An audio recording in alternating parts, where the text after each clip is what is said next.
रुको, अगर तुम 12वीं में हो तो इस वीडियो को स्किप मत करना, क्योंकि सच ये है, 12वीं सिर्फ एक क्लास नहीं है, ये तुम्हारी लाइफ का टर्निंग पॉइंट है। आज जो तुम कर रहे हो वही तय करेगा कि एक साल बाद तुम अपने रिजल्ट पर गर्व करोगे या बहाने बनाओगे। हर साल लाखों बच्चे 12वीं के पेपर देते हैं, लेकिन टॉपर सिर्फ कुछ ही बच्चे बनते हैं।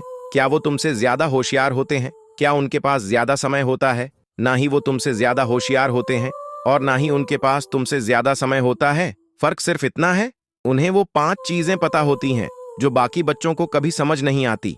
अगर तुम सच में इस साल खेल पलटना चाहते हो तो वीडियो को एंड तक जरूर देखो, क्योंकि आज मैं तुम्हें वो 5 आदतें बताने वाला हूं जो एक आम स्टूडेंट को टॉपर बना देती हैं। तो चलिए दोस्तों, बिना किसी बकवास के वीडियो को स्टार्ट करते हैं।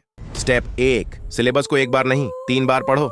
टॉपर लोग एक बार पढ़कर खुश नहीं होते, उनका नियम होता है कम से कम 3 बार पूरा सिलेबस खत्म करना। पहली बार समझने के लिए, दूसरी बार दोहराने के लिए, तीसरी बार पक्का करने के लिए। अब एक एग्जाम्पल के माध्यम से समझते हैं। मान लो रोहित ने रसायन विज्ञान का एक अध्याय सिर्फ एक बार पढ़ा। एग्जाम में वही अध्याय आया, लेकिन उसे रिएक्शन याद नहीं आई। दूसरी तरफ अमन ने वही अध्याय 3 बार पढ़ा था। पहली बार समझा, दूसरी बार नोट्स बनाए, तीसरी बार सिर्फ रिवीजन किया। पेपर में सवाल आते ही उसका हाथ अपने आप चलने लगा। फर्क मेहनत का नहीं, दोहराने का था। अगर तुम सिर्फ एक बार पढ़कर छोड़ देते हो तो एग्जाम में आधा ही याद रहेगा, लेकिन 3 बार पढ़ोगे तो दिमाग में सेट हो जाएगा। स्टेप 2, रोज 3 से 4 घंटे पूरा फोकस। 10 घंटे किताब खोलकर बैठना जरूरी नहीं है, जरूरी है 3 से 4 घंटे बिना ध्यान भटकाए पढ़ना। मोबाइल दूर रखो, 50 मिनट पढ़ो, 10 मिनट आराम करो। अब एक एग्जाम्पल के माध्यम से समझते हैं। रिया 8 घंटे पढ़ने का दिखावा करती है, लेकिन हर 15 मिनट में मोबाइल चेक करती है। दूसरी तरफ पूजा 4 घंटे पढ़ती है, मोबाइल बंद करके, बिना किसी रुकावट के। रिजल्ट के दिन पूजा के 92% आए और रिया के 78% ही आए। समय नहीं, ध्यान मायने रखता है। जो 4 घंटे पूरा ध्यान लगाकर पढ़ता है वो 8 घंटे टाइम पास करने वाले से आगे निकल जाता है।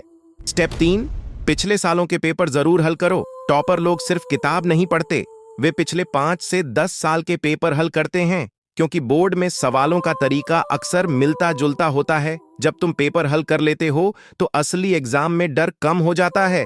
अब एक एग्जाम्पल के माध्यम से समझते हैं। गणित में हर साल एक ही तरह का लंबा सवाल आता है। जिसने पहले से अभ्यास किया होता है वो सीधा तरीका लिख देता है, लेकिन जिसने कभी पेपर नहीं देखा वो एग्जाम हॉल में बैठकर घबरा जाता है। पेपर देखकर डर खत्म होता है। जब तुम पेपर हल कर लेते हो तो असली एग्जाम में डर कम हो जाता है। स्टेप 4, जो सब्जेक्ट कमजोर हैं उसी पर ज्यादा काम करो। ज्यादातर बच्चे आसान विषय पढ़ते रहते हैं, लेकिन टॉपर वही है जो अपने कमजोर विषय पर डबल मेहनत करे। अगर गणित कमजोर है तो उसी को रोज छुओ। कमजोरी ही तुम्हारी सबसे बड़ी ताकत बन सकती है। अब एक एग्जाम्पल के माध्यम से समझते हैं। अजय को अंग्रेजी आसान लगती थी, इसीलिए वही पढ़ता रहता था। गणित से डरता था। एग्जाम में अंग्रेजी में अच्छे अंक आए, लेकिन गणित में कम नंबर ने कुल प्रतिशत गिरा दिया। अगर वह पहले ही गणित पर काम करता तो कुल रिजल्ट बहुत बेहतर होता। कमजोरी पर काम करना ही टॉपर की आदत है। स्टेप 5, हर हफ्ते खुद का टेस्ट लो। रविवार को 2 से 3 घंटे का पूरा पेपर टाइम लगाकर हल करो, जैसे असली एग्जाम दे रहे हो। इससे लिखने की स्पीड बढ़ेगी, गलतियां कम होंगी, आत्मविश्वास बढ़ेगा। टॉपर बनने के लिए बहुत होशियार होना जरूरी नहीं है, नियमित रहना जरूरी है। जो रोज थोड़ा थोड़ा बेहतर बनता है, आखिर में वही सबसे आगे निकलता है। अब एक एग्जाम्पल के माध्यम से समझते हैं।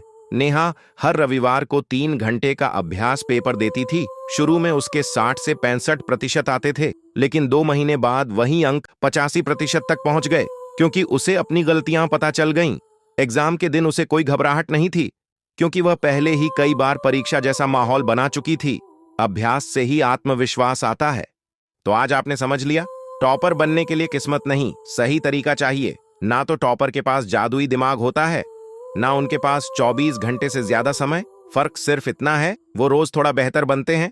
अगर ये वीडियो आपके काम आई हो तो वीडियो को लाइक जरूर करना, और ऐसे ही पढ़ाई और मोटिवेशन से जुड़ी वीडियो देखने के लिए चैनल को सब्सक्राइब करना मत भूलना। हम मिलेंगे अगली दमदार वीडियो में। तब तक पढ़ाई जारी रखो और खुद पर भरोसा रखो।